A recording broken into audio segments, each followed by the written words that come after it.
আসসালামু আলাইকুম। হিন্দু ভাইদের জন্য নমস্কার, অন্যান্য ধর্মের জাতি ভাই বোনেদের জন্য আদাব। আমি তান্ত্রিক গুরু চৈতন বড়ুয়া। আজকে কোরআনের হরফ দিয়ে কিভাবে ভয়ঙ্কর অস্থির শত্রুকে মৃত্যুর বাণ মারতে পারেন তা আপনাদেরকে বলে দিব। আপনারা যদি ঠিকমতো এই কাজটি প্রয়োগ করতে পারেন তাহলে আপনার শত্রু চিরদিনের জন্য মৃত্যুর বাণ হয়ে যাবে। এই হরফগুলা কিন্তু আপনার আল কোরআনের সাধারণ হরফ নয়, খুব শক্তিশালী হরফ, যেগুলা আমি নিয়মটি যদি বলে দিই, ওই নিয়ম মতন যদি আপনারা কাজ করেন তাহলে আপনার শত্রু চিরদিনের জন্য বিদায় হয়ে যাবে। আপনি যদি মনে করেন যে আপনি অনেক জায়গায় গেছেন, অনেক প্রতারণার শিকার হয়েছেন, কোনো তান্ত্রিক কাজ করতে পারে নাই, এবং আপনি আর অনলাইনে অনেক কবিরাজের কাছে টাকাও দিয়েছেন, কাজ হয়নি, শুধু তারা একটার পর একটার বাহানা করে, ফাড়া ছাগল লাগবো, কবুতর লাগবো, মিষ্টি লাগবো, আমিতে লাগবো, ওইটা লাগবে, এটা লাগবো বলে শুধু টাকা নিচ্ছে, কাজ হয় না।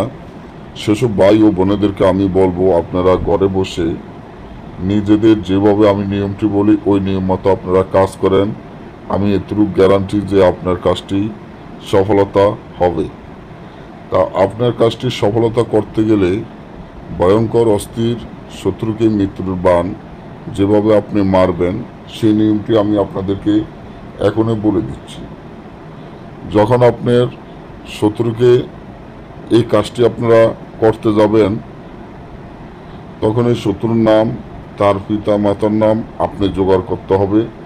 শত্রুর নাম, তার পিতা মাতার নাম জোগাড় করিয়া এই তাবিজটি কাফনের কাপড়ের উপরে লেখিয়া একটি পুতুল তৈরি করবেন। কাপড়ের মাধ্যমে বুক বরাবর একটা হাউস মাসের সূর্যমুখী কাঁটা দিয়ে মেরে দিয়ে কবরস্থান বা চিতায় রাত 12টায় উলঙ্গ অবস্থান ঘিরে রাখুন। শত্রুর নাম, তার পিতামাতার নাম লিখে দিবেন। সাথে সাথে শত্রুর মৃত্যু হয়ে যাবে।